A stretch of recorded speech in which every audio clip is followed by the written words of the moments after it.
The events of Bandi Chor will forever be etched into the passages of history. The story is the cause for many to celebrate around the world to this day.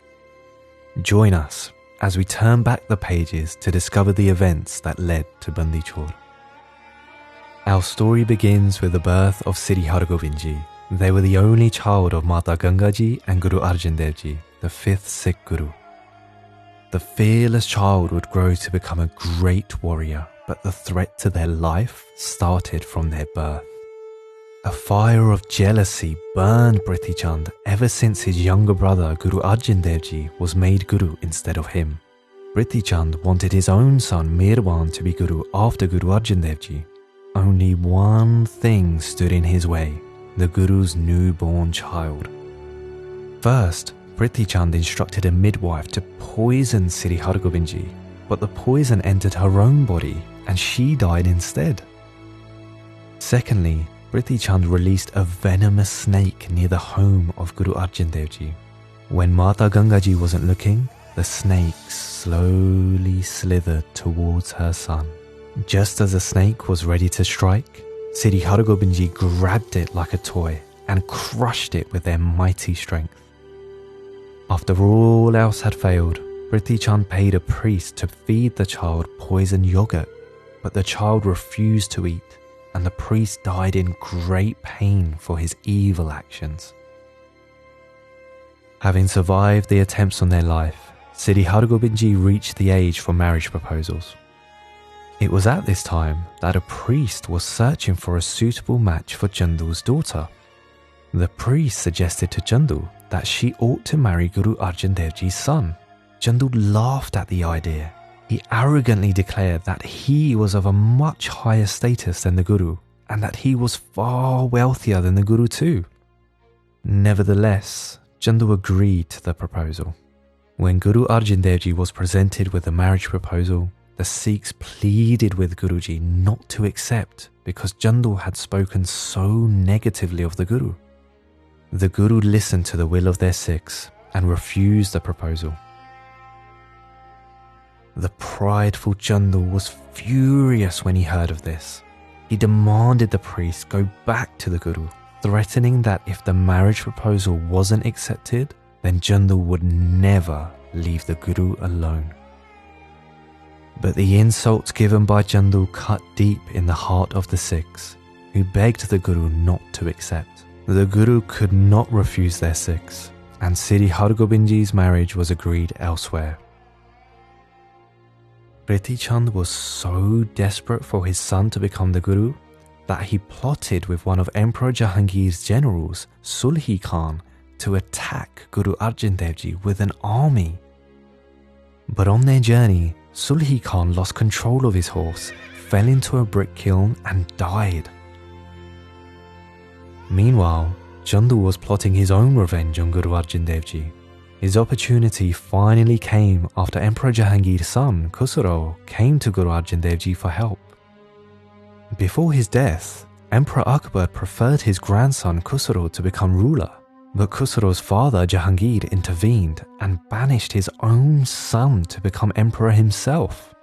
The news of Khusro asking Guruji for help reached Chandu, who took his chance. He encouraged the emperor to summon Guru Arjan Dev Ji to answer for why they helped Khusro. Emperor Jahangir was tentative at first, but allowed Chandu to send a letter demanding Guruji's presence at the emperor's palace in Lahore. In complete acceptance of the will of the One, Guru Arjan Dev Ji knew the time had come for them to leave their physical body. Before setting off for Lahore, Guruji asked Baba Buddha Ji to make the necessary preparations. A ceremony took place in which Guru Arjan Dev Ji anointed the next Guru, Guru Hargobind Sahib Ji. The light of Guru Nanak Dev Ji was passed on, and the Sikhs had their sixth master. When the time came, Guru Arjan Dev Ji paid their final respects at Sri Harmandir Sahib one last time. Guruji then set off for Lahore with 5 Sikhs, by Jetha Ji, by Barana Ji, by Langaha Ji, by Bidhi Chand Ji and by Bera Ji. The journey to Lahore was a long one. and Guru Arjan Dev Ji blessed many people along the way. Upon reaching Lahore, Guruji travelled along the banks of the river Ravi. As Chandu walked along the river one day, he was surprised to see such a big gathering. One of his servants told Chandu that people from far and wide had come to meditate together in the presence of Guru Arjan Dev Ji. The burning in Chandu's heart was unbearable, and he rushed back to report to Emperor Jahangir. To create some enmity between the Guru and the Emperor, Chandu said that the Guru was taking money from the people of Lahore and thus becoming a more powerful threat to the throne. Emperor Jahangir sent a governor called Wazir Khan to escort Guruji to the palace. When Guru Arjan Dev Ji arrived at the palace, they were greeted with respect by the emperor and were even given their own high seating, much to Chandu's disappointment. During their conversation, Emperor Jahangir asked Guru Arjan Dev Ji who was greater, Muslims or Hindus. It was at this moment that Guru Arjan Dev Ji revealed a divine shabad. Koi bole Ram Ram, koi Khudaye, koi seve Gosaiya, koi Allah hai. That all faiths ultimately worship the same creator in their own ways. After some time, Emperor Jahangir announced he was leaving Lahore and made his exit from the royal palace. A priest turned to Guruji and asked them to change Gurbani to include the praises of Emperor Jahangir. But Guruji refused to change a single letter, as Gurbani is divine revelation from the One and is therefore perfect. Now that the emperor was gone, Chandu seized his chance for revenge on Guru Arjan Dev Ji. He ordered the guards to imprison Guruji in Chandu's home and separated the 5 Sikhs from the Guru. And so began the 5 days that led to Guru Arjan Dev Ji's martyrdom. The scorching sun rose on the first day, just like the fire of revenge within Chandu. When he saw the Guru, Chandu roared his frustration at the rejection of his daughter's marriage proposal. He offered Guru Arjan Dev Ji an ultimatum: to accept the marriage proposal or accept death. But this didn't sway the Guru in the slightest. Guruji reminded Chandu that Chandu himself had declared that he was of too high a status for his daughter to marry Sri Hargobind Ji. This infuriated Chandu, who ordered his guards not to give food or water to the Guru and not to let them sleep either. Chandu demanded a payment of 100,000 coins if Guru Arjan Dev Ji wanted to eat, another 100,000 for every drink, and 100,000 more if they wanted to sleep.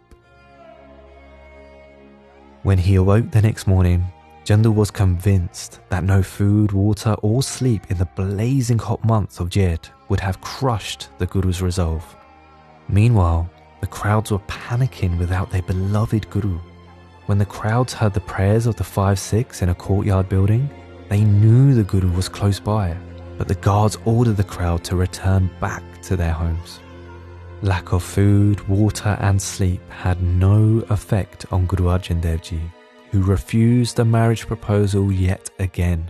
Chandu flew into a wild rage and ordered his guards to boil water in a large cauldron. Steam was rising from the bubbling hot water as Chandu ordered his guards to place Guruji in the cauldron. To Chandu's surprise, Guru Arjan Dev Ji arose and made their own way to the boiling water. They sat in the water with ease and didn't even flinch as they remained in meditation on the One. Bhai Barana Ji had seen enough. He begged Guru Arjan Dev Ji to give the order and he would crush the cities of Delhi and Lahore with a clap of his hands. Guruji calmly asked Bhai Barana Ji to remember that the Creator had given him this power in the first place, and everything that was happening, no matter how dreadful, was in the Creator's will. Seeing this commotion, Chandu realized that the boiling water was having no effect on the Guru, who even told their own Sikhs to stand down and accept what was happening.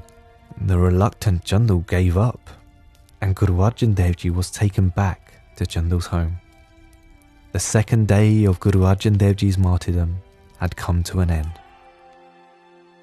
The boiling water hadn't worked, so on the third day, Chandu devised an even harsher way to try and break Guru Arjan Dev Ji, who refused the marriage proposal again.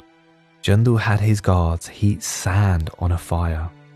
The sand was heated for so long that it glowed red, as if it was taken from the burning hot sun itself.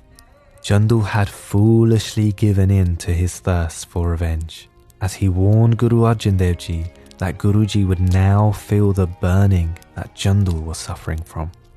Seeing Guru Arjan Dev Ji's precious body on the hot sand, the Sikhs cried out in anguish. They begged for their beloved Guru to be spared and offered to be placed on the sand instead. The Sikhs resisted the beatings of the guards before Guru Arjan Dev Ji called out to them. Guruji asked them to remember that all that was happening was the will of the One, and to accept this truth. Seeing that the burning sand was having no reaction from the unwavering Guru, Chandu instructed his guards to start pouring the hot sand over them. But what good was it to try and hurt the form of the One? Even when boils and blisters formed on their precious body, Guru Arjan Dev Ji remained absorbed in meditation. Guruji withstood 6 hours of torture, and the foolish Chandu had no choice but to give up once again. The fourth day saw Chandu order a large metal plate to be placed over a raging fire. It wasn't long before the black plate glowed bright red. Miraculously, Guru Arjan Dev Ji remained as cool as the moon as they took their seat on the hot plate. Even after 3 hours, Guruji remained steadfast on the path of righteousness. All who witnessed this were left astounded at the miracle unfolding before them. Neither boiling water, hot sand, or a burning plate could move Guru Arjan Dev Ji's loving focus on the One. On the fifth and final day, the shame of failure coursed through the veins of Chandu. He said that he would be successful where Sulhi Khan, Sulbi Khan and Priti Chand had failed to kill Guru Arjan Dev Ji. Blinded by such hate, he resorted to one last attempt to break the Guru. He declared that the Guru would accept the marriage proposal or accept death by suffocation in a cow's hide, a dishonorable fate for the holy. Without fear, Guru Arjan Dev Ji explained that they would wash in the river Ravi before making their decision. Chandu agreed, seizing his chance to bring an end to his own misery. Seeing the blistered body and scorched souls of their beloved Guru, the 5 Sikhs helped their master complete their journey. The crowds gathered to see the greatness of the Guru, who showed no sign of pain or remorse and refused to give in to those who tried to oppress them. Beholding such a miraculous feat, the crowds bowed in respect to Guru Arjan Dev Ji. Upon reaching the river Ravi, Bailangahaji gently washed the blistered feet of their cherished Guru. What unbearable pain must the Sikhs have felt in their hearts at this time. Guru Arjan Dev Ji washed in the river and was dressed in dry clothing once they rejoined the 5 Sikhs. Nearing the end of their great sacrifice, Guru Arjan Dev Ji lovingly recited Japji Sahib as the crowds closed in to listen. Guruji then gave their final instructions to their Sikhs. Guruji started by explaining that the work they had come to do was now complete, and the time had come for them to leave their physical body. They instructed the Sikhs to relay what had happened to Guru Har Gobind Sahib Ji and remind their son not to feel any sorrow for what had happened. Guru Arjan Dev Ji instructed their son to prepare a powerful army, for their Sikhs would now face a time of war. Guruji explained that their body would not be cremated by fire, they wished to be submerged in the river instead. Just like the wave merges back with the ocean, Guru Arjan Dev Ji left their physical body and immersed back into the One.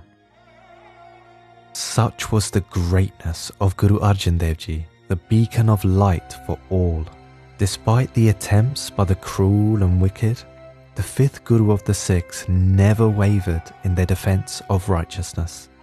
Guruji would be known for the rest of time as Shahidan de Sardaj, the crown of the martyrs. If you enjoyed this video and would like to see more, please like, share, comment and subscribe. And don't forget to hit the bell notification so you never miss another video. Vaheguru Ji Ka Khalsa, Vaheguru Ji Ki Fateh.